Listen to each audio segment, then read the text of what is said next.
Hello dear student, welcome. जैसे F का तुम्हारे लिए मैंने सब सॉल्व करके दिया, अभी कॉस्ट का भी ऑब्जेक्टिव्स बनाता हूँ मैंने। और कॉस्ट का मैंने cost, process, contract account, marginal standard सब टाइप के सब सॉल्व कर दिया और सब अपलोड कर दिया। और भी कुछ भी तुमको चाहिए रहेगा तो मैसेज कर दो, तुमको सेंड कर दूँगा, ठीक है। अब सुनो, अभी ऑब्जेक्टिव्स में क्या है, 10 मार्क का ब्लैंक्स और 10 मार्क का ट्रू और फॉल्स आएगा। तो दुआ करो कि कॉस्ट में मैथ्स फॉलोइंग नहीं है, ज़्यादा करके ट्रू और फॉल्स आता है। चलो आ जाओ।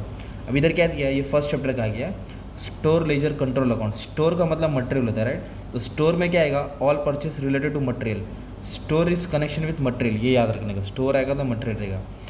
Objective of standard costing is to control cost. मतलब स्टैंडर्ड कॉस्टिंग का मतलब होता है कि कॉस्ट को कंट्रोल करना। कैसे कंट्रोल करना? थ्रू वेरियंस एनालिसिस, मतलब कंपेयर करना स्टैंडर्ड को किसके साथ, एक्चुअल के साथ। इन contract costing, loss of material by fire, मतलब क्या हो गया, आग लग गया तो कहाँ डेबिट होगा वो, कॉस्टिंग पीएनएल अकाउंट में होगा। क्योंकि डेबिट बोला है तो इसके लिए किधर होगा, costing PNL account, costing PNL account. Break even point मतलब क्या होता है, contribution is equal to. Break even point में कंट्रीब्यूशन किसको इक्वल होता है मालूम है क्या, फिक्स कॉस्ट को। Contribution is equal to fix cost, जितना कंट्रीब्यूशन होता है फिक्स कॉस्ट इक्वल हो जाएगा। अभी फिफ्थ वाला क्वेश्चन क्या बोला है, इनपुट दिया 8,400, नॉर्मल लॉस दिया है 15%, आउटपुट दिया 7,500। तो एबनॉर्मल गेन कितना हुआ, तो आपको ये कॉलम बनाना पड़ता ना, इधर 8,400 लिखेंगे, ओके, और आउटपुट लिखेंगे 7,400।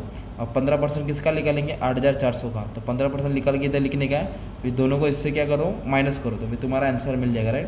तो 360 आंसर आ रहा है इसका, okay. Cost allocation basis in activity based costing. Cost allocation बोला है एक्टिविटी बेस्ड कॉस्टिंग। एक्टिविटी बोले तो ABC एनालिसिस में। तो इसमें क्या होता है मालूम है, सबसे मेन फैक्टर कौन होता है, cost driver. Activity based costing में कॉस्ट ड्राइवर याद रखने का। Standard cost card content quantity and cost. Quantity होता है और कॉस्ट होता है, किसके लिए होता है, डायरेक्ट मटेरियल, डायरेक्ट लेबर और ओवरहेड। ओनली वाला नहीं, हटा देने का, ठीक है। In contract costing payment of cash to contractor is made on the basis of, जो भी हम लोग पेमेंट करते हैं किसके हिसाब से होता है, हमेशा वर्क सर्टिफाइड वर्क के हिसाब से होता है, ठीक है। एक्चुअल आउटपुट कितना दिया, 25,000, मतलब क्रेडिट में लिखने का। और नॉर्मल लॉस कितना दे, 3,000, वो भी इधर ही आएगा। और अबनॉर्मल लॉस कितना दे, 2,000। ये सबको ऐड कर देंगे ना, अपन सबको ऐड कर देंगे तो अपने को क्या मिलेगा, अपने को एक्चुअल ये ढूंढने का था, इनपुट ढूंढने का था। सबको ऐड करके अपना आंसर कितना आ जाएगा, 30,000। कितना आ जाएगा, 30, 25, 3, 2, तो सबको ऐड करके अपना आंसर आ जाएगा 30,000, ठीक है। फिर उसके बाद बोला है वर्क लेजर बैलेंस शोज। तो वर्क लेजर क्या बैलेंस शो करता है, cost of material, work in progress, sorry. WIP क्या शो करता है, कॉस्ट ऑफ मटेरियल, ठीक है, कॉस्ट ऑफ मटेरियल बताता है बैलेंस। तो इसके बाद तुम्हारा ट्रू और फॉल्स आएगा। तो ट्रू और फॉल्स पे थोड़ा ध्यान देने का है। क्या दिया है, मार्जिनल कॉस्टिंग इससे tech method of costing, yes ये ट्रू है। तो मार्जिनल कॉस्टिंग किसका मेथड है, कॉस्टिंग का। Abnormal loss is process is valued at scrap value. Abnormal loss को स्क्रैप वैल्यू ली जाती है, इस वैल्यूड एट स्क्रैप वैल्यू, तो ये भी तुम्हारा ट्रू ही है। Unit produce at a process are not homogeneous, yes अलग अलग चीज़ बनाया जाता है ना, इसलिए ये होमोजीनियस नहीं है। इधर बोला है the term cost driver is use for under traditional costing method, पुराने ज़माने का, राइट, ट्रू है भी।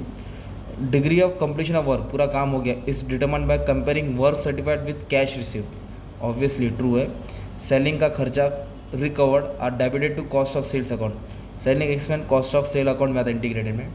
देर is a difference between notional profit and estimated profit in relation to contract, ये दोनों में डिफरेंस होता है, ये एक्चुअल प्रॉफिट नहीं होता है। Casual relationship is considered under activity based costing, ये भी ट्रू है। Standard costing is not use while computing labour rate variance, तो स्टैंडर्ड आवर बोला है इज नॉट यूज, ये वाला फॉल्स है। Non integrated accounts are based on double entry system, yes ये ट्रू है। ये तुम्हारा क्या था मालूम है, थोड़ा बहुत मैंने ऑब्जेक्टिव्स डिस्कस किया और भी बुक का मैंने पढ़ा दिया हूँ, तुम लोग को चेक करना पड़ेगा। पेपर इतना हार्ड नहीं आएगा, बस तुमको रेडी रहना, ठीक है। मैंने लास्ट 2 साल का अच्छे से पेपर सॉल्व कर दिया हो, बस इतना ही बोलने का था। All the best.